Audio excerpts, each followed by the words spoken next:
Voici Luc Ferry.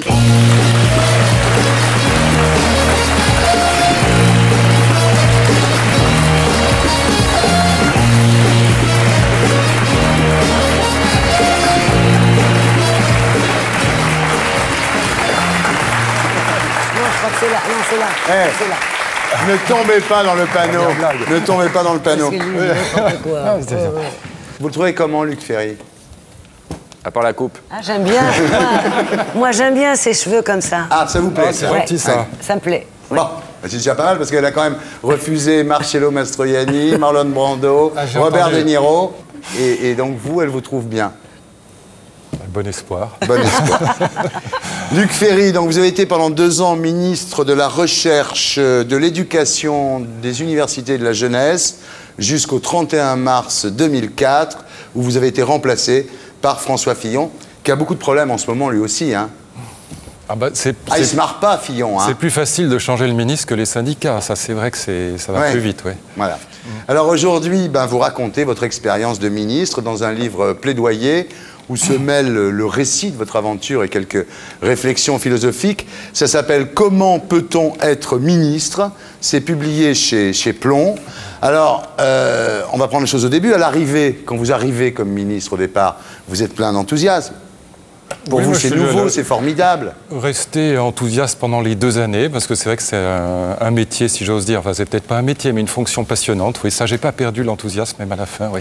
Au départ, quand vous arrivez, vous êtes très content. Vous vous dites, ça va être formidable, vous avez plein d'idées. Non, attendez, il faut être honnête. On crève de trouille aussi, parce que je suis quand même pas fou. Je savais bien que c'était un métier de chien, que ça allait être extraordinairement difficile. J'avais vu quand même les manifs sous Claude Allègre ou sous François Bayrou, et je savais bien que ce serait pas une partie de plaisir. Mais c'est vrai que j'avais un vrai enthousiasme, parce qu'il y avait des dossiers que je connaissais, qui m'intéressaient, sur lesquels je pensais pouvoir faire quelque chose. Oui. Voilà. Et finalement, non. Alors, on va voir, Laurent. C'est un peu plus compliqué que ça, mais c'est entièrement faux. Il y a quand même eu des trucs. Non, il y a quand même eu des trucs. Tout n'est pas négatif, Laurent. Non, mais ce poste-là est très difficile. C'est la place de mort. Hein. Fillon, il se marre pas, là, en ce moment. Hein. Oh, non, il s'en tire bien plutôt, parce que je crois que c'est la première grève qu'il a, c'est pas énorme. Hein, en quasiment 1 an, c'est plutôt pas mal, non? Alors, vous découvrez rapidement, étant ministre, Luc Ferry, que les démocraties sont moins gouvernables que ne le pensent les citoyens. Et vous dites, au fond, les hommes politiques n'ont pas beaucoup de pouvoir. D'ailleurs, la preuve, c'est que les grands problèmes sont jamais réglés. On ne fait que les repousser devant, comme ça, comme un bousier, quoi. C'est Hubert Védrine qui me disait l'autre jour, on avait ce débat sur la question de savoir si les hommes politiques ont du pouvoir ou pas.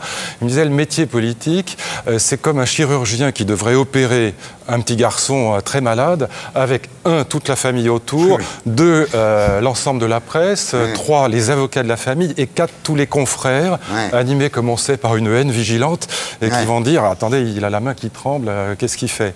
Et donc c'est un peu ça, c'est vrai que c'est devenu très difficile. Je ne pense pas que les journalistes ou les hommes politiques soient pas à égalité sur la question du courage, ou les grands patrons, je pense que c'est la même chose. Tout dépend du taux d'exposition qu'on a aux emmerdements, pour être franc, c'est-à-dire notamment, aux médias. Il y a quand même un vrai problème. Alors, c'est vrai, vous dites tous les Français sont d'accord pour qu'on fasse des réformes, sauf quand ça devient négatif pour eux. C'est-à-dire que là, plus personne ne veut faire de réforme, quoi, évidemment. Oui, on est un peu comme des enfants chez le dentiste, c'est-à-dire qu'on n'a pas envie d'y aller, on sait bien. Regardez, la réforme des retraites, moi, il fallait que j'annonce à 1 million de collègues, parce que pour moi, les collègues, c'est quand même les professeurs, qu'ils allaient en gros travailler 3 ans de plus pour gagner à peu près la même retraite, alors que pratiquement la moitié d'entre eux n'avaient qu'une envie, c'est plutôt de partir 3 ans plus tôt en gagnant plus d'argent. Donc c'est des mauvaises nouvelles, quoi. Vous ne pouvez pas annoncer ça, même si c'est absolument nécessaire, et en même temps avoir des gens qui vous sourient ou qui sont contents de ce que vous leur dites. Donc ça, c'est aussi le métier politique, c'est être capable d'annoncer des choses qui ne sont pas toujours agréables. C'est pour ça que tout le monde vous dit « tenez bon courage ». Au début, c'est même inquiétant. Quand tout le monde vous dit « tenez bon courage », vous dites... Surtout quand on retire l'échelle en même temps, quoi. C'est ça le problème. Ça peut arriver aussi. Alors, vous dites c'est encore plus difficile d'être ministre quand on vient de la société civile. Vous dites parce que le président, il préfère des professionnels qui lui doivent tout qu'un mec qui arrive de la société civile qui lui doit rien. C'est vrai qu'on est des électrons libres, on peut dire n'importe quoi dans une émission de télévision. On risque rien. En plus, c'est pas parce qu'on est plus courageux que les autres, c'est parce qu'on risque rien d'une certaine façon. On sait bien bien qu'on va après retrouver notre métier. Tandis qu'un type qui a fait ça pendant 40 ans ou 30 ans et qui sait que sur une grève, il peut perdre son job et devenir n'importe quoi après, et il va évidemment être beaucoup plus prudent que nous, c'est normal. Hein. En même temps, il y a un truc quand on vient de la société civile qui est terrible, c'est qu'au bout de 2 ans, on s'en va. C'est quand on commence à apprendre le boulot. Oui, ça c'est un peu dommage, mais enfin ça fait partie du jeu, évidemment. Ouais. Alors, autre problème, c'est terrible. Hein, quand on lit votre bouquin, on n'a plus du tout envie d'être ministre, parce qu'autre problème, les coups bas. C'est-à-dire qu'il y a l'adversaire, évidemment, les coups bas de l'adversaire. Dire, en fait, Jack Lang, vous reprochez une loi dont il avait été l'auteur d'une certaine façon. Oui, c'est-à-dire que j'ai défendu pendant 1 an devant des étudiants qui étaient parfois assez opposés, en fait, des arrêtés qui avaient été signés par Jack Lang en avril 2002, juste avant que je n'arrive. Et c'est vrai que pendant ce temps-là, il tirait à boulet rouge, mais ça fait partie du jeu aussi. C'est difficile parce que, d'une part, il y a les gens qui sont contre vous, comme Jack Lang, et puis vos amis qui vous savonnent la planche, comme Bayrou vous a savonné la planche. Bayrou, hein. Non, mais attendez, Bayrou qui vous savonne la planche, quand même énorme. D'abord parce qu'il est dans la majorité présidentielle, et ensuite parce que c'est le parrain d'une de vos filles, c'est quand même énorme. Bayrou a fait un grand discours sur la réforme des universités, mais pour dire que je suis en train d'américaniser l'université, de privatiser l'université, ce qui est en gros le discours des étudiants de Sud, donc vraiment de l'extrême gauche, alors qu'il est 100% d'accord avec moi sur le fond, et qu'il le sait très bien, parce qu'il a quand même été ministre des universités, il connaît le dossier par cœur. Bon, en même temps, comme il déteste Chirac et qu'il n'a qu'une envie, c'est que le gouvernement de Raffarin se casse la figure et que moi, je ne réussisse pas là où il n'a peut-être pas non plus réussi, en tout cas pas à faire ce qu'il voulait, il ne peut pas faire autrement que tirer, quoi. C'est pas... Donc il tire sur quelqu'un qui est dans son propre camp et qui en plus est le parrain de sa fille. C'est pire que le showbiz, hein. Mais je ne les raconte pas par méchanceté, c'est pas du tout le but du livre, il ne s'agit pas de régler des comptes, mais c'est pour expliquer pourquoi, tout à fait. En effet... Pourquoi c'est impossible, en les gros. politiques vous le diront pas. Autant c'est mal raconté, mais c'est très très bien écrit. Non, c'est vrai. Mais vous allez m'aider, cher ami. Non, mais j'ai adoré le livre. Hein. Je l'ai relu 2 fois. C'est vrai. Ce qu'il y a le plus terrible que tout, ce sont Luc Ferry, les campagnes de presse. Alors, c'est extraordinaire. Vous racontez, par exemple, cet article du Canard enchaîné, où on dit que vous avez une nurse. Oui. Pas moi, mes filles, quand même. Oui. Vous êtes gentil, mais... Tu te fais langer, on le sait. On dit que... suis pas au biberon, j'en suis au sein, moi, ma femme. On dit que la sœur de votre femme habite à la maison, habite au ministère. Que j'ai une Rolls, mais hélas, c'est pas vrai. Vous avez fait des travaux d'aménagement dans la cuisine, c'est vrai, ça? Mais non, si c'est vrai quand même, c'est-à-dire qu'on a eu un vrai dégât des eaux, donc l'électricité a pété, parce que la résidence du ministère, qui était un endroit absolument sublime, vous savez, ça appartenait à Rubirosa, qui était un des plus grands, et qui a donné son nom pour des raisons qu'on peut imaginer aux grandes poivrières qu'il y a dans les brasseries parisiennes. Est-ce que vous le savez? Allusion freudienne. Les grands poivriers s'appellent des Rubirosa. Vous savez pourquoi? Non, je ne savais pas. Tout le monde a compris pourquoi. Voilà. Ça, voilà. T'as des rocos dans ta cuisine, toi. Les rocos, c'est pour le sel. Et puis, il y a la literie en satin aussi. Et voilà, c'était horrible. C'est un peu, non, ce qui est terrible, c'est que c'est terrible parce que Marie-Caroline, votre épouse, est devenue un peu comme Marie-Antoinette, quoi. C'est-à-dire que d'un seul coup, on lui reprochait des trucs terribles. Alors, cette literie en satin, par exemple. Surtout, on est devenu un peu paranoïaque en fin de parcours, mais comme disait Woody Allen, on peut être paranoïaque et avoir des ennemis, c'est pas incompatible. Et donc, c'était un peu les deux, quoi. Mais enfin, bon, ça c'est anecdotique, mais en même temps, sur le fond... la literie en satin, Luc, sérieusement. Alors, c'est bien pour baiser, franchement. Non, enfin, moi, j'aime pas ça parce que ça accroche, mais enfin, bon, chacun... Ah non, toi, t'as des draps en velcro, toi, c'est autre chose. Non, sérieusement, moi, j'aime bien les bons vieux draps. C'est ridicule, on en convient. C'était dément, quoi. C'était vraiment... c'était un cadeau de mariage. Ça n'a pas de sens, quoi. C'est un truc complètement... Mais alors, surtout, comment ça peut se retrouver dans le Canard enchaîné? Vous dites, mais enfin, les gens sont fous. En plus, c'est surréaliste, parce que, par exemple, j'ai eu pendant 3 semaines des papiers sur le thème « Les ferries roulent en Rolls ». Oui. La seule voiture au monde dans laquelle je sois jamais monté, il se trouve que c'est la Rolls. Mon père avait des voitures. J'avais la voiture, j'avais la Rolls. Vous m'inviterez alors à la prochaine fois que je vois comment c'est quand même. T'as toujours eu des Bentley, toi. Attends, c'est pas argenté, si bien. Il y avait la Rolls, il y avait aussi Libération qui parlait de vos costumes à 5 000 €. Voilà, ça a baissé, là. Enfin, attends. Super ça, 5 000 €. Voilà, on a eu tout ça. Ouais.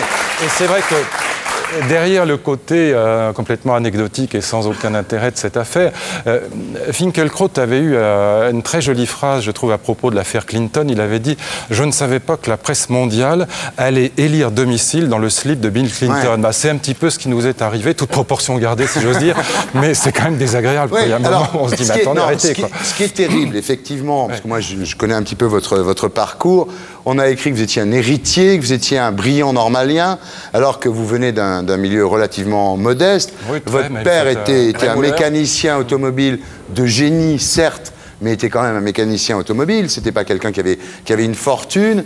Vous avez passé votre enfance à traîner dans son atelier à la Garenne-Colombes. Et vos études, vous avez fait votre bac par correspondance. Donc, dans le genre héritier, c'est vrai qu'il y a mieux, quoi, je veux dire. Ah oui, ça, c'est aussi une chose avec laquelle il faut apprendre à vivre. C'est la distorsion complète qu'il y a entre l'image qu'on donne parfois de vous et puis la réalité. C'est vrai que si les... Bon, je ne vais pas faire misérabiliste, puis tout le monde s'en fout, mais c'est vrai que si on savait que, par exemple, quand on n'avait pas de salle de bain, dans la maison où j'habitais, quand on était môme, et donc, quand les gens me présentaient comme un salonnard mondain, friqué, qui retirait l'argent aux malheureux professeurs, j'étais un prof exactement comme les autres. Ouais. Enfin, en plus, fou de joie le jour où j'ai passé la grecque et que j'ai vu que j'étais reçu. Enfin, tout ça, je l'ai vécu comme les professeurs. Mais quand on dit que vous roulez en Rolls, quand on dit que vous vous êtes marié à Saint-Tropez, alors que vous n'avez jamais roulé en Rolls et que vous êtes marié à Paris, vous répondez aux journaux à ce moment-là? La vérité, c'est que quand vous faites un communiqué, un, on ne vous croit pas, mais deux, vous informez tous ceux qui n'étaient pas encore au courant. C'est un désastre absolu. Donc il ne faut pas. D'ailleurs, à chaque fois, je lisais ça encore la semaine dernière, Luc Ferry a accumulé les bourdes et les maladresses au ministère. Mais qu'est-ce qu'ils appellent des bourdes et des maladresses? C'est simplement quand on a le malheur de dire la vérité, c'est tout. Ouais. C'est ça qui est terrible, parce que vous apercevez que quand vous parlez... Par exemple, moi, j'ai jamais eu de plume au ministère. Personne n'écrivait mes discours. Ouais. Et pendant un an, j'ai pas eu de directrice de la communication. Et c'est inimaginable. Je me rends compte maintenant qu'en effet, j'étais un peu barjot. Ouais. Alors, vous apparaissez effectivement aux yeux des gens à ce moment-là comme une espèce d'aristocrate coupé des réalités du peuple, ce que vous n'êtes pas au fond. Alors, c'est là que Jacques Chirac vous lâche. Alors, non, un jour, vous êtes... Alors, ce qui est extraordinaire, c'est que vous êtes avec le conseiller de Chirac sur les questions d'université, d'éducation, etc. Et vous recevez le journal Le Monde, et le titre, c'est « L'Élysée ajourne le projet de loi Ferry sur l'université ». Et le mec qui était le conseiller de Chirac pour ces sujets-là, qui vient vous voir, lui n'était pas au courant. Non, et c'est un type très honnête, très intelligent, pour qui j'ai beaucoup d'estime et d'affection, et je crois sincèrement qu'il ne m'a pas menti et qu'il n'était pas au courant. Donc, comme j'étais à l'Élysée, j'en ai profité pour faire ma petite enquête, tous les types me disaient « Mais non, c'est une blague du Monde, encore les journalistes qui racontent n'importe quoi ». Ben non, là, ils avaient tout à fait raison. 2 jours après, en effet, je le raconte dans le livre, j'ai reçu un coup de téléphone du président de la République qui m'a demandé, en gros, de faire passer le projet de loi tout de suite, ce qui n'était pas possible, ou bien de l'enterrer définitivement, ce qui était plus faisable, mais que j'ai beaucoup regretté. Cela dit, vous ne m'entendrez jamais dire de mal de lui, parce que je déteste l'ingratitude. Surtout, c'est pas parce que j'ai peur de la rétorsion, c'est parce qu'au contraire, il ne peut plus rien faire maintenant. Si j'avais des choses à lui dire, il fallait le faire avant. Non. Mais bon, voilà. Il y a un truc qui se passe entre eux deux. Tous les 30 ans, un drague. Un métronome. Et tu vas voir, en 2035, ça va être formidable. Sérieusement, si c'était à refaire, à part accepter le poste de député que Sarkozy vous a proposé à un moment et que vous avez dédaigné un petit peu, à part cette erreur-là, c'est-à-dire d'avoir une légitimité sortie des urnes, qu'est-ce que vous referiez pas pareil? Je pense que l'erreur que j'ai faite à coup sûr, c'est de ne pas faire en sorte d'avoir suffisamment d'autorité ou de pouvoir pour pouvoir dire non à des choses que je trouvais mauvaises. Et non, peut-être. Quand on a, comment dire, quand on n'est pas un vrai politique, bon, il faut être honnête, je ne suis pas un vrai politique, mais c'est vrai qu'on n'a pas suffisamment de pouvoir. Et en fait, vous savez, je ne savais même pas ce que c'était qu'un officier de sécurité ou un chauffeur. Donc on apprend 1000 choses en même temps. Et franchement, dire non au président de la République, c'est pas. Vous savez, d'ailleurs, même les vrais politiques, honnêtement, le taux de servilité au Conseil des ministres est quand même assez élevé. Vous racontez ça dans votre bouquin. Je dis ça pas méchamment. Enfin, il faut être clair. Vous le dites, ça c'est extraordinaire. Dans votre livre, vous dites que les gens sont d'une servilité. Louis XIV à côté, on se foutait de sa gueule à Versailles. C'est un peu débutant, oui. Parce que, à part Francis Maire, qui au début parlait normalement, normalement, quoi, mais il s'est fait reprendre. Quand même, on est un peu terrorisé au Conseil des ministres, et même les vieux pros, même ceux qui ont fait de la politique pendant 30 ans, ils peuvent toujours vous raconter ce qu'ils veulent après hors Conseil, mais quand le président est là, c'est très calme. Sérieusement, Luc Ferry, est-ce que votre principale erreur, ça n'a pas été de sous-estimer le poids des idées de 68 dans ce pays? Parce que... D'abord, je vous dirais, je n'ai fait aucune erreur. Si, et ensuite, la veste verte avec la chemise bleue.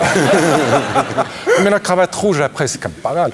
Non, c'est pas du tout ça que j'ai dit. J'ai dit une chose qui n'a rien à voir avec l'influence des 68 arts sur le système éducatif. Je vais vous dire exactement, c'est que quand vous voyez que depuis les années 20, il y a un déclin faramineux de la maîtrise de la langue. Par exemple, dans les années 20, puisqu'on a eu la chance de retrouver, ça c'est quand même passionnant, 10 000 copies de certificats d'études des années 23-24 qui avaient été corrigées. Et on a refait passer la dictée dans les mêmes conditions à des élèves du même âge, et en gros, pour aller vite, à l'époque, c'est 5 fautes.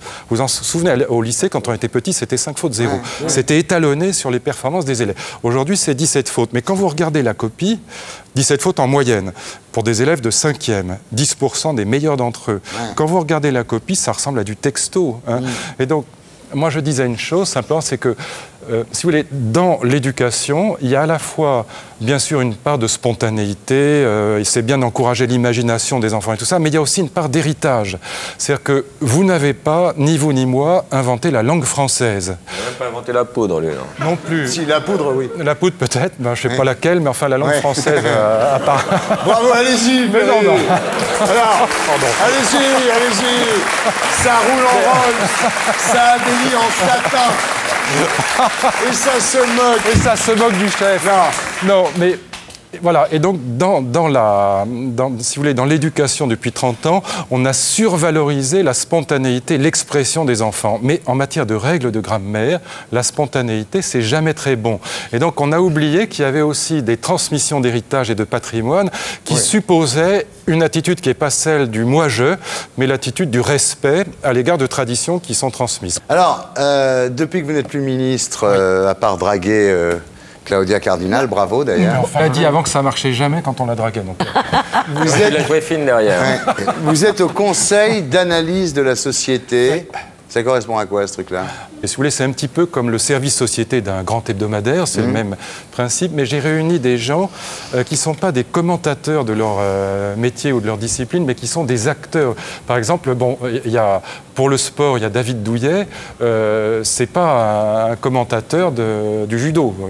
Et je vous garantis que pour arriver là où il a été, enfin 2 fois champion olympique, champion du monde, etc., il faut aussi une immense intelligence. Les gens qui sont dans ce conseil d'analyse de la société sont très bien, mais qu'est-ce qu'ils font? À quoi ils collectionnent les bouchons de radiateur de Rolls.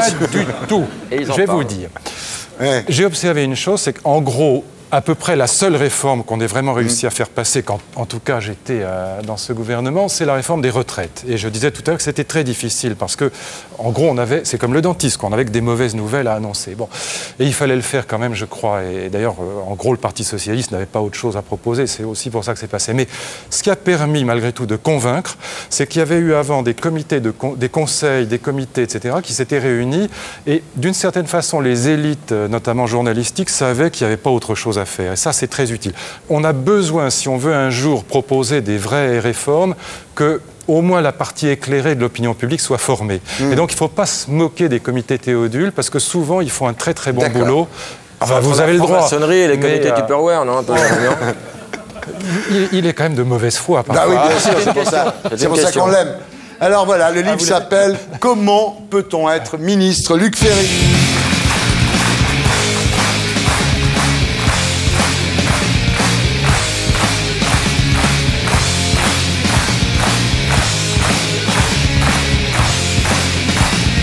Alors, maintenant que vous n'êtes plus ministre, vous pouvez nous dire à quoi ça sert un ministre, alors? En gros, ça peut préparer les réformes que fera peut-être son successeur. En gros, c'est le principe de base. Ça bosse beaucoup?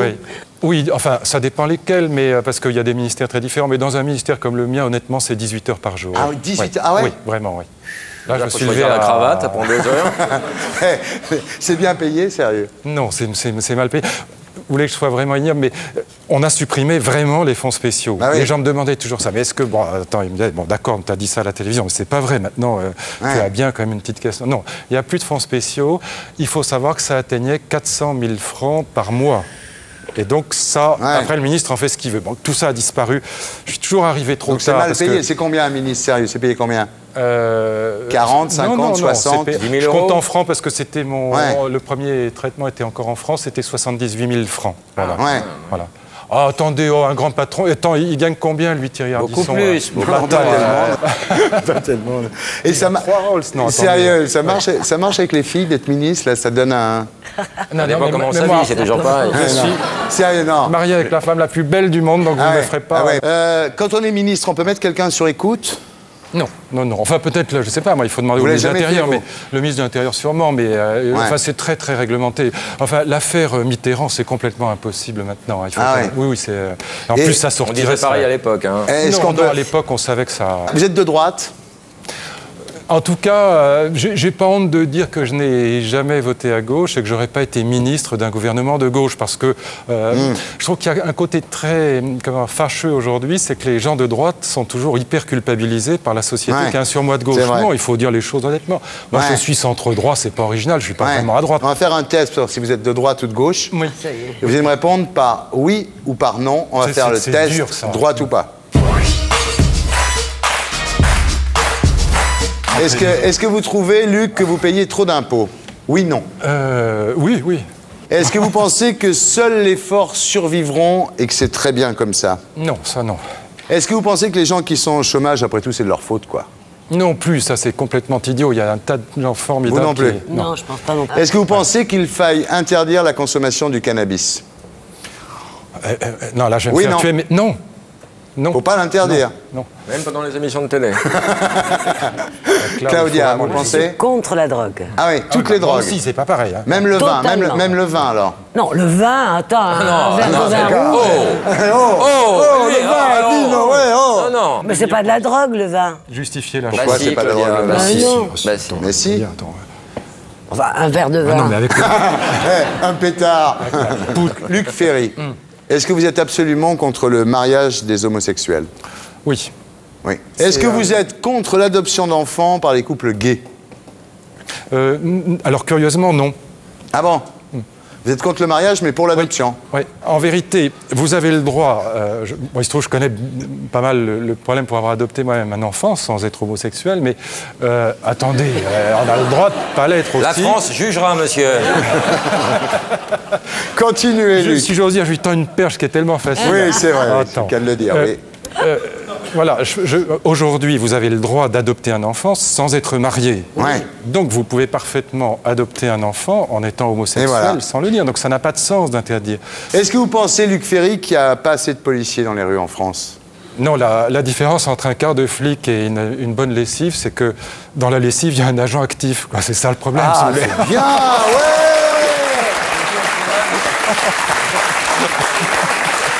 Pardon.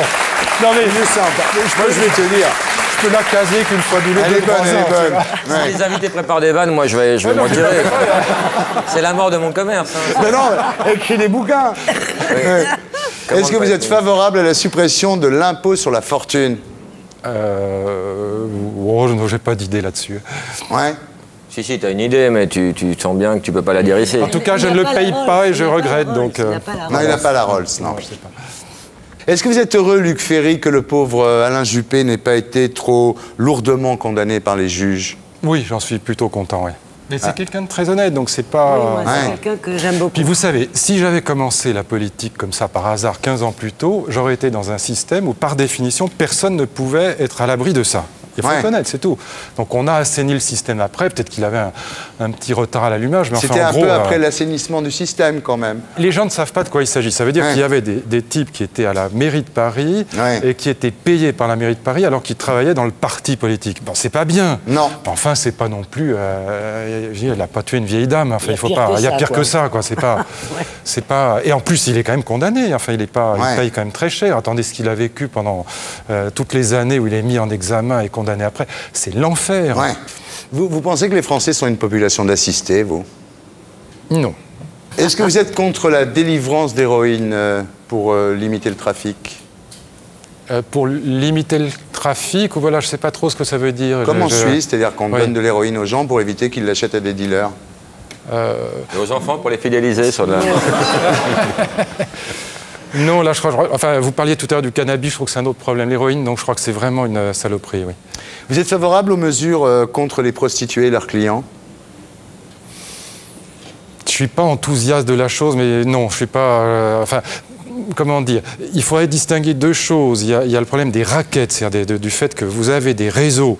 C'est ça que visait Nicolas Sarkozy, de prostituées qui viennent de l'Est, qu'on force à se prostituer et on leur dit, si tu ne te prostitues pas, je vais flinguer ton père ou ton frère. Il n'y a rien de plus dégueulasse au monde. Et là, évidemment, quand vous êtes client, vous participez à un truc qui est immonde.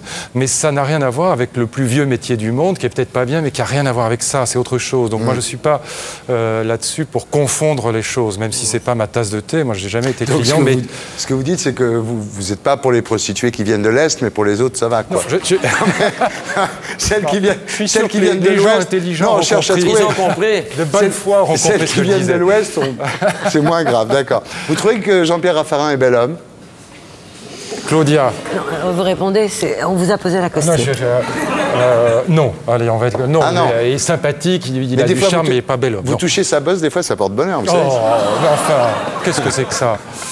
Claudia, est-ce que vous avez déjà touché la bosse de Jean-Pierre Raffarin? Ça porte bonheur, Non, il Claudia. a du charme, mais il n'est pas beau, quoi. Non, il n'est pas beau, non, bel homme, non, hein. il n'est pas beau, il n'est pas beau. Enfin, c'est pas Marlon Brando, non. Dites-moi, bon, il était beau vous croyez que aussi, ça serait une solution de rendre les entreprises plus flexibles en favorisant les licenciements rapides? Oui, là, si je suis honnête, oui. Je pense que c'est pas... Le traitement social du chômage, ça n'a jamais été la solution. Vous trouvez normal qu'on emprisonne quelqu'un qui siffle la Marseillaise, vous? Non. Vous aimez Yves Duteil? Non, moi j'ai joué un quart d'heure de guitare avec lui, il a été adorable. Sympa. Ouais. La guitare, qui me démange? Un gratte un petit peu. Le combat de José Bové, vous trouvez ça ridicule? Assez grotesque, oui. Non, c'est vrai, vous l'aimez pas, José Bové, vous? Oh, il est sympa, moi je l'aime bien, moi. Non, il l'aime pas. Ah, je le trouve intègre, moi, courageux. Ça Non. m'étonne pas, mais... non, j'ai C'est pas gentil de dire ça. Ça, il le déteste. Là, il était méprisant. Là, là, il le- Là, on a vu son vrai visage. hein. La haine qui transparaissait. Non, il n'y a pas de haine, mais non, Ouais. c'est pas ma tasse de thé. Puis le côté comme ça, Mais comment tu dire... trouves pas qu'il est courageux quand même? Non, pas du tout. Ah bon?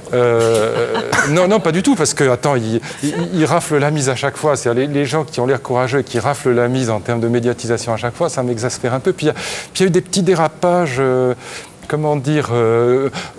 En vraie haine Palestine, vous voulez d'Israël, dire, oui, voilà, qui n'est pas très claire. J'aime pas du tout cette mouvance-là, que je trouve assez politiquement suspect. Ça commence par José Bové avec les moustaches à la gauloise sympathique, et ça se termine par Tariq Ramadan. Voilà, il y a une... Oh, Ah un oui, bon vous- raccourci que les gens ont apprécié chez eux. Ouais. Dites-moi alors, dernière question, et c'est la plus importante. Est-ce que vous porteriez des mocassins avec des chaussettes Bah, blanches? je crois qu'il a je crois qu'il n'y a aucun problème au niveau du goût. Donc alors le score est de... Donc il serait plus de gauche que de droite finalement. Je comprends que Chirac l'ait viré alors. Luc Ferry, comment peut-on être ministre? C'est publié chez Plomb, mesdames, messieurs. Une petite carte. Ah, c'est un nouveau jeu avec des gags. Attention. Vous devez enlever un vêtement. Ah, pas mal. Ah, J'ai toujours refusé dans les 150 films de me déshabiller. non, mais Et un je vais pas le vêtement, faire là, ce soir. Claudia, Un vêtement. Voilà, regarde. c'est sans Enlevez votre étole, voilà.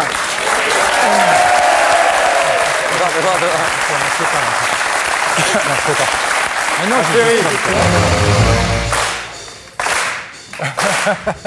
voilà, j'ai bien fait. C'est quoi? Claudia, vous êtes mal barré. Vous quoi, la devez carte choisir un invité. Vous devez choisir un invité et l'embrasser.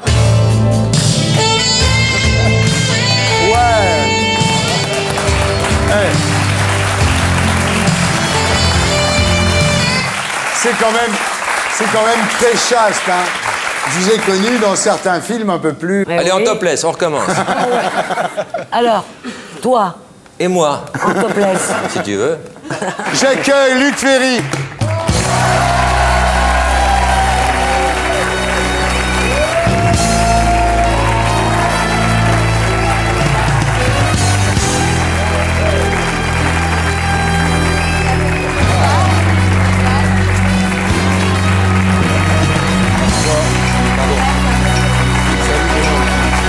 Et voilà.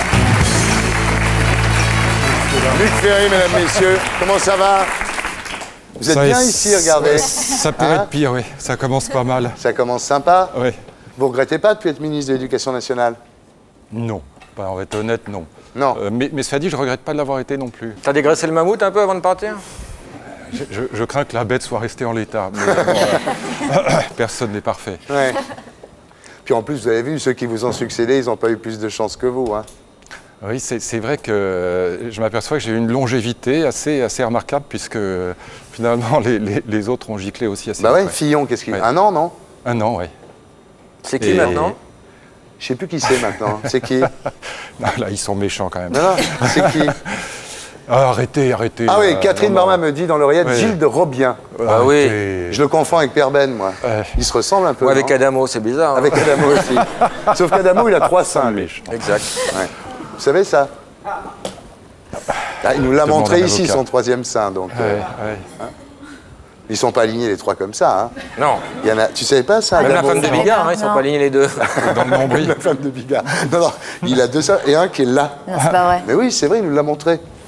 Oh, j'ai une image dans la tête là. Ouais, ça fait Les 3 rire. Hein. seins d'Adamo. Pour équilibrer, il a qu'une couille. Attends-moi. Vous êtes vraiment allemande, oui? Comment? Vous êtes vraiment allemande, non? Ah bah oui. Oh là, oh là, tout doux. Bon, c'est On va bien. parler des bouquins Elle déjà. était célibataire. Vous n'êtes pas célibataire, mon cher. Non, non, Luc. elle est là. À côté. Marie-Caroline Oui, est là? Oui, absolument. Oula, elle vous Oui, surveille. Non, mais enfin, elle est pas loin quand même, oui. Elle veut pas venir, elle veut pas venir nous dire bonsoir. Elle était avec Ah Rockefeller. bah, invitez-la, mais... Marie-Caroline, viens, viens. Viens. Ah oui, quand même. Elle va pas oser, pas la peine, elle va pas oser. Non, non, je suis sûr qu'elle doit être... oui, formidable. Ah, je la vois.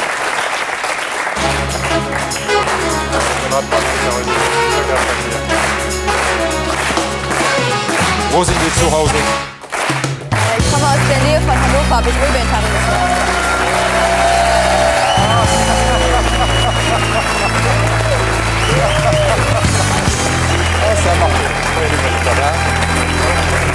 C'est vous.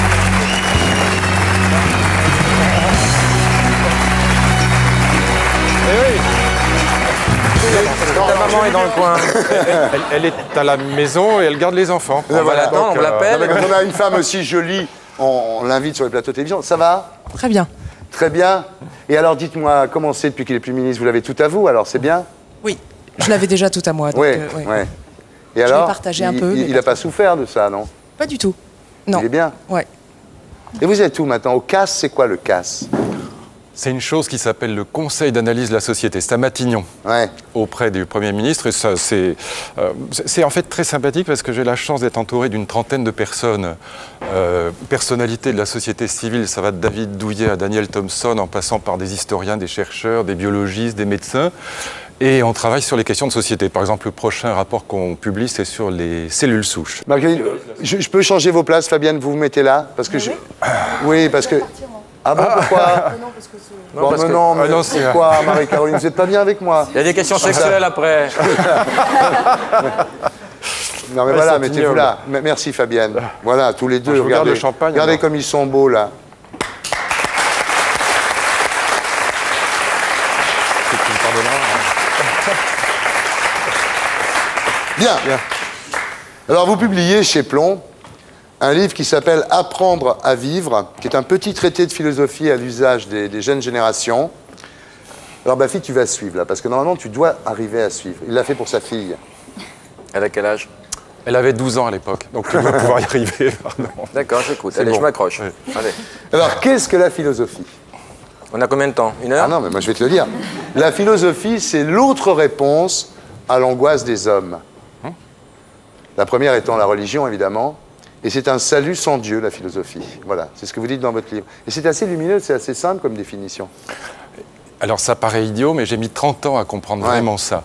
Et l'idée que je développe dans ce livre et qui me permet de raconter à des gens qui n'ont jamais fait de philosophie, vraiment l'histoire de la philosophie en rentrant quand même à fond dans les grandes visions du monde, c'est l'idée que on part évidemment tous d'un certain nombre de peurs. On a des peurs qui sont, ça peut être les peurs qu'on a devant un personnage célèbre quand on vient d'un milieu modeste, ça peut être les peurs qu'on a quand on a des phobies, par exemple. Vous savez ce que c'est que les phobies? Des tocs. N'importe. Et puis il y a une grande peur qui nous, malgré tout, qui nous anime tous, c'est évidemment la peur de la mort. Pas simplement la sienne, mais surtout souvent la peur de la mort des autres, des gens qu'on aime. Et cette question-là, on n'en parle pas beaucoup, on la cache souvent, mais les grandes religions y ont répondu. Elles sont, si vous voulez, des doctrines du salut avec Dieu. Elles vous disent au fond, mais tu n'auras plus peur si tu te mets dans la main de Dieu et que tu te laisses porter par la croyance. Et la croyance, ça veut dire aussi la confiance. Et les grandes philosophies, moi je vous dis une chose, ça n'est rien d'autre qu'une tentative de répondre exactement à la même question, c'est-à-dire comment se débarrasser de la peur, et notamment de la peur de la mort, avec l'idée qu'on ne peut bien vivre que si on se débarrasse des peurs, mais essayer d'y répondre sans faire appel à Dieu. Voilà. Autrement dit, non pas par la foi, mais par la raison. Alors Luc, vous racontez les 5 grands moments de l'histoire de la philosophie, et c'est assez intéressant parce qu'on voit bien l'évolution humaine. C'est-à-dire que vous commencez avec la philosophie antique. Alors, la naissance de la philosophie, en fait, c'est né en Grèce, au VIe siècle avant Jésus-Christ, qu'on appelle le miracle grec. Et jusque-là, les religions détenaient le monopole. Et là, c'est la première recherche rationnelle. Donc, vous dites sans doute parce que la cité avait une nature démocratique, c'est ça? Oui, parce que la démocratie, elle a engendré chez les humains en Grèce cette volonté d'argumenter, de démontrer, d'essayer d'échanger des opinions. Et par conséquent, la philosophie est certainement née en relation avec cet univers dans lequel on avait pris l'habitude de débattre, de discuter, encore une fois d'argumenter, et donc d'essayer de comprendre le monde et de répondre à cette grande question du salut par la raison plutôt que par la foi. Et la première grande réponse philosophique à la question de la peur de la mort et comment s'en débarrasser, c'est la réponse des grandes visions du monde qui sont développées à partir de peut-être le premier grand philosophe Parménide, qui est le philosophe qui va dominer la pensée avant Platon, jusqu'au grand stoïcien. Jusqu'à François Valéry qui disait « aimons-nous vivants ». Alors, il y a un truc moi, qui m'a surpris, c'est que la philosophie antique, donc grecque, elle est assez proche du bouddhisme finalement, parce que l'essence du monde, c'est l'harmonie, c'est le cosmos, les grands mots, c'est la nostalgie et l'espérance. Ils disent qu'il faut vivre l'instant, c'est très bouddhiste. Non-attachement aux possessions, aux biens de ce monde. Absolument. Est-ce que la philosophie grecque a inspiré le bouddhisme, vous croyez? Parce que c'est la même chose. Non, je pense qu'ils se retrouvent sur des grands thèmes, et vous avez tout à fait raison de le dire. Il y a une très grande proximité entre la philosophie stoïcienne en particulier et puis le bouddhisme. Je vous explique ça en 2 mots. Les Grecs, en particulier les stoïciens, ils imaginaient que le monde, ce qu'ils appelaient le cosmos, en grec ça veut dire un ordre simplement, était comme un organisme vivant. Vous savez, quand un physiologiste ou un médecin ouvre un organisme vivant, il voit que tout est merveilleusement bien fait, que les choses sont à leur place. Quand vous regardez un œil, c'est incroyablement bien fichu, les poumons, tout est merveilleusement bien fait. Et les Grecs s'imaginaient que l'ensemble du monde était cet ordre, c'était au fond un gros être vivant, si vous voulez. Et le but de la philosophie, c'était 2 choses, c'est tout simple. 1, comprendre cet ordre, le contempler, essayer de comprendre comment il marche. Et 2, trouver sa place, sa juste place, à l'intérieur de cet univers merveilleusement ordonné, magnifiquement fait. Et quand on avait trouvé sa place dans le monde, comme le cosmos pour les Grecs, le monde était éternel, eh bien on s'apercevait d'une chose très importante, c'est que la mort n'était qu'un passage, et qu'au fond c'était une transformation d'un état en un autre, et ça permettait justement, un peu comme dans le bouddhisme, de vaincre cette peur primaire qu'est la peur de la mort. Et donc le but de la philosophie, c'était 1, de comprendre le monde, 2, de s'y ajuster, c'était toute la morale, et 3, pourquoi? Eh bien justement pour vaincre la peur de la mort. Pourquoi le christianisme a-t-il vaincu cette philosophie grecque? Parce qu'il n'était pas aristocratique. Et on se rend compte que le christianisme, en fait, c'est l'invention de la démocratie, c'est-à-dire l'égalitarisme. C'est-à-dire tous les êtres humains sont égaux. Alors, les Grecs avaient en effet l'idée que le monde était hiérarchisé, qu'il y avait une hiérarchie naturelle des êtres. Ils étaient dans un monde aristocratique. Ce que la morale chrétienne va inventer, qui est génial, qu'on voit dans la parabole des talents dans l'Évangile en particulier, c'est l'idée que, comment dire, la dignité des êtres humains ne dépend pas des talents naturels, du fait qu'on soit excellent. Parce qu'on peut être très fort, on peut être très beau, on peut être très intelligent, tout ce que vous voulez comme talent naturel, mais on peut en faire le pire usage qui soit. L'idée, c'est que... c'est que... En gros, la dignité d'un être humain ne dépend pas de ses talents naturels au départ, ça c'est la vision aristocratique du monde, mais la dignité d'un être humain dépend de ce qu'il en fait. Ouais. Et de ce point de vue-là, on est tous à égalité, quelle que soit la base de départ. Ce qui compte, c'est ce qu'on va en faire. Et là, d'une certaine façon, en effet, les chrétiens inventent la première morale démocratique, c'est-à-dire la première morale où nous sommes tous à égalité. Voilà. On sort du monde aristocratique. L'esprit est plus important que la lettre, c'est-à-dire que Jésus défend la femme adultère malgré la loi. Et ça, c'est génial, parce que moi, je ne suis pas chrétien, mais franchement, si j'avais un livre à emporter sur l'île déserte, j'emporterais l'évangile de Jean. Et en particulier, je trouve cet épisode qui est vraiment, relisez-le ou lisez-le, c'est magnifique, parce que dans le texte, vous savez, c'est la femme adultère, elle va être lapidée. Donc il y a tous les types qui sont là, qui vont la lapider. Et dans le texte, vous voyez le Christ qui se met en dehors du cercle des gens qui vont lapider cette femme, et il se met à jouer comme ça, il joue avec le sable, et c'est symbolique du fait qu'il se met en dehors de la loi de la cité pour essayer de faire valoir l'esprit, et il dit aux gens au fond, mais attendez, vous vous apprêtez à lapider cette femme, mais regardez en vous-même, est-ce que vous êtes vraiment meilleur qu'elle? Et les gens se prennent à douter, et c'est là qu'il y a la fameuse phrase que celui qui n'a jamais péché, etc. Bon. Me jette la première pierre. C'est évidemment, en fait, quand on relit ces textes à la lumière de ce fil conducteur qui est la question des doctrines du salut, ça devient absolument clair et fascinant. Et on comprend pourquoi, en effet, la morale chrétienne a vaincu pendant des siècles. Oui, il y a aussi une autre raison, c'est que l'avantage du christianisme, c'est la résurrection. C'est-à-dire qu'on dit aux gens, non seulement vous allez mourir, vous allez ressusciter. Deuxième chance. Votre âme, mais votre corps va ressusciter. C'est exactement ça. Et les gens ont cru. C'est que... au fond, ce que les Grecs promettaient, c'est qu'on allait vaincre la peur de la mort en s'apercevant qu'on était un petit fragment de cosmos, qu'on était un petit atome de l'univers. Bon, c'est déjà pas mal, mais franchement, quand vous aimez quelqu'un, vous n'avez pas envie de le retrouver comme fragment de cosmos, vous avez envie de le retrouver avec sa tête que vous aimez. Bon. Même la réincarnation, on voudrait avoir des garanties. Si c'est pour revenir comme un carrière dans la chambre du petit, moi ça m'intéresse pas. Ce que le Christ va promettre, et c'est en fait la seule religion qui promet ça, les juifs ne le promettent pas, les musulmans ne le promettent pas, il y a beaucoup de théories de l'immortalité de l'âme, mais ce que le Christ va promettre, c'est la résurrection des corps. Et alors, évidemment, les gens se sont demandé, mais attends, on va renaître, mais avec quelle tête, à quel âge ? C'est un vrai problème.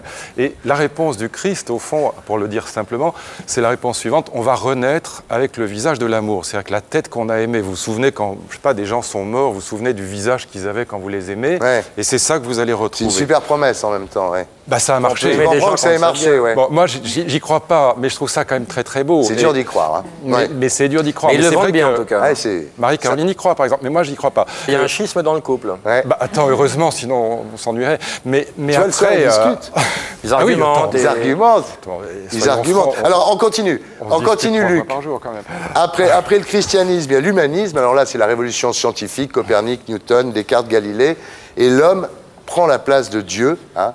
On est dans un monde, finalement, du bien commun, de l'universel. Ce qui se passe autour de la révolution scientifique, en gros, entre le 16e, 17e, 18e siècle, c'est que, à la fois, le monde ancien, le cosmos des Grecs, cet ordre merveilleux que je décrivais tout à l'heure, bah, il va s'écrouler pour un tas de raisons qui sont compliquées, que je ne vais pas raconter là.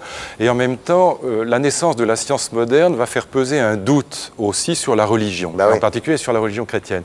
Et donc, les humains de cette époque-là, ils vont se retrouver sans aucune réponse à cette fameuse question du salut. Et donc, ils vont être obligés d'inventer une nouvelle réponse. C'est la fameuse phrase de Pascal, « le silence de ces espaces infiniment frêles ». Et parce que le monde, qui était comme une maison, qui était comme une petite niche que les Grecs habitaient, eh bien, il a volé en éclats sous les coups de la science moderne. Et ils vont refonder à la fois la science, la morale et de nouvelles doctrines du salut sur l'humanité. Et au fond, ça va être nos droits de l'homme, d'une certaine façon. Ça va être l'humanisme moderne. Et c'est aussi, évidemment, une très, très grande réponse aussi à la question du salut. Alors ça a été longtemps indépassable, jusqu'à ce qu'arrive Nietzsche et les postmodernes. Là, c'est le début de la déconstruction. Parce qu'une fois que vous développez l'esprit critique, ce que la science va faire, elle va développer l'esprit critique, puisqu'elle va critiquer les visions anciennes du monde, elle va critiquer les religions. Et donc cette science, elle va développer un formidable esprit critique. Mais c'est comme l'acide, ça ne s'arrête pas facilement, l'esprit critique. Une fois que vous avez lancé la machine critique, eh bien, on va aussi critiquer les grands idéaux que l'humanisme avait construits, les droits de l'homme, la démocratie. Et Nietzsche, il a une phrase merveilleuse, il dit « Il faut que les idéaux apprennent ce qu'il en coûte d'avoir des pieds d'argile, c'est-à-dire des pieds fragiles. » Et il dit « Moi, je vais philosopher au marteau. » c'est ce qu'il appelle la déconstruction déjà. Il va casser ce qu'il appelle les idoles ou les idéaux de la métaphysique classique pour se dire, au fond, le message de la philosophie, c'est d'abord de déconstruire toutes les illusions consolatrices. Pour les gens dépressifs, c'est pas à conseiller comme lecture. Non, mais c'est vrai marrant ce que qu'aujourd'hui... vous dites, parce qu'il était très amoureux d'une femme merveilleuse que beaucoup de gens ont aimée, qui était Lou Salomé, qui, paraît-il, était absolument sublime. Alors, il était un peu fou, Nietzsche, parce qu'il la rencontre un soir à Rome, et il la demande en mariage, il la rencontre à 9h du soir, il la demande en mariage à 11h. Donc évidemment, elle lui dit non. Il a promis 2 heures, ce con. Et elle a un peu la trouille. C'est ce type qui est un peu transpirant, pas très beau, qui veut me sauter dessus. Non. Mais après, il l'emmène en voyage. Il y a des lettres magnifiques où il dit qu'il voudrait bien lui raconter à quel point sa philosophie est comme de l'acide, à quel point elle est déconstructrice, à quel point il casse les illusions et les réponses faciles à la question du salut, mais que comme il l'aime vraiment, il hésite à lui faire du mal, parce que c'est vrai que sa philosophie est terriblement corrosive. Hein. Ouais. Mais en même temps, bon, c'est une philosophie absolument magnifique aussi. Et il faut du Lexomil qui va avec. Quoi. Et aujourd'hui, aujourd'hui, la philosophie contemporaine poursuit le travail de déconstruction entamé par Nietzsche, Althusser, Lacan, Foucault, Deleuze, Derrida. Alors, c'est vrai qu'à la différence de l'époque des Lumières, aujourd'hui, on ne peut pas penser qu'on va vers le mieux. C'est-à-dire, ce qui est mort aussi, c'est la notion de progrès. Ce qui s'est passé, si vous voulez, c'est pas tellement que le progrès est mort. Vous savez bien tous ici que chaque année, nos téléphones portables sont plus performants. Et même si vous regardez la médecine, des choses plus sérieuses, ça progresse tous les jours. Mais ce qui a changé par rapport au XVIIIe siècle, c'est que au XVIIIe siècle, on était convaincu, encore dans l'humanisme que Nietzsche va critiquer, que le progrès allait finalement, que le progrès des sciences allait à la fois émanciper les humains et les rendre plus heureux. Et ce que Nietzsche va évidemment casser, c'est cette croyance au progrès, cette croyance naïve. Et ce qui se passe aujourd'hui, là où il a d'une certaine façon raison, c'est que bien sûr nous progressons tous les jours, en un sens, sur le plan technique, mais plus personne n'est absolument certain que le progrès est un progrès. Ouais. C'est-à-dire qu'on n'est pas absolument certain qu'on est plus libre et plus heureux. Parce qu'on a des retours de kick sur le progrès. Par exemple, tu vois, il y a des trucs qui vont pas. Et donc, on a le sentiment que, bon, d'accord, on va acheter des voitures plus performantes, des téléphones portables plus... Bon, mais que c'est pas forcément plus de liberté et plus de bonheur. Donc, il y a un progrès, mais en même temps, la vraie crise du progrès, c'est la question, est-ce que le progrès est un progrès, quoi ? Et personne n'en est absolument certain. C'est ça qui va, finalement, être le grand ébranlement du XXe siècle. Alors là, il faut répondre vite. Attention, l'homme est-il responsable de tout ce qu'il fait? Oui, hélas. Tout pouvoir s'accompagne-t-il de violence? Non. Suffit-il d'être poli envers autrui pour le respecter? Non, mais c'est vraiment un premier pas important. La nature fait-elle bien les choses? Non, il y a Laurent Baffy, entre autres. Bonne vanne! Oh, il a l'air un peu d'humour dans la philosophie, c'est bien. Suffit-il de constater pour atteindre la vérité? Non, pas du tout. La liberté se définit-elle comme un pouvoir de refuser? En grande partie, oui. Notre liberté de penser a-t-elle des limites? Non. En Patagonie.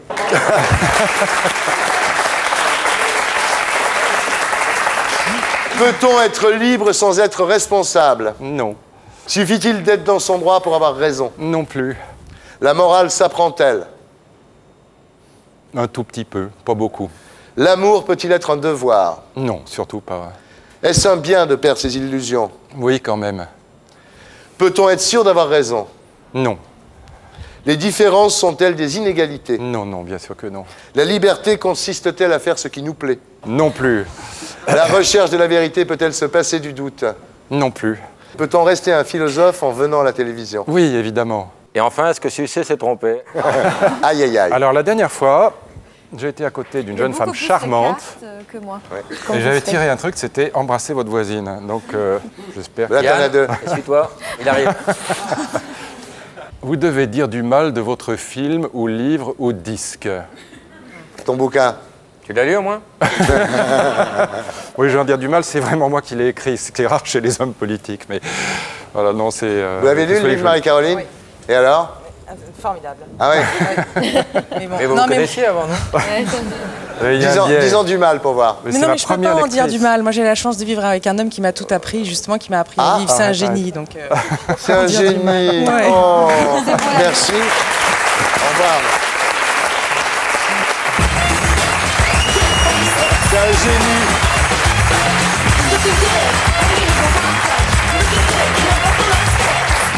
Est-ce que l'amour rend aveugle? Encore une vraie question de philosophie. Parfois, oui, ça a l'air, oui. C'est un génie. Oui. Saoulé. Vous entendez bien tous les deux, hein? Oui. Ouais. Elle est pas mal, hein? Eh. Bah non, mais je suis toujours amoureux. Moi, il n'y a rien, dire, rien à faire. J'ai de la Toi, chance. t'es pas mal non plus, tu sais, Luc. Oh, bah, c'est gentil à toi, mais bon. Pour un philosophe,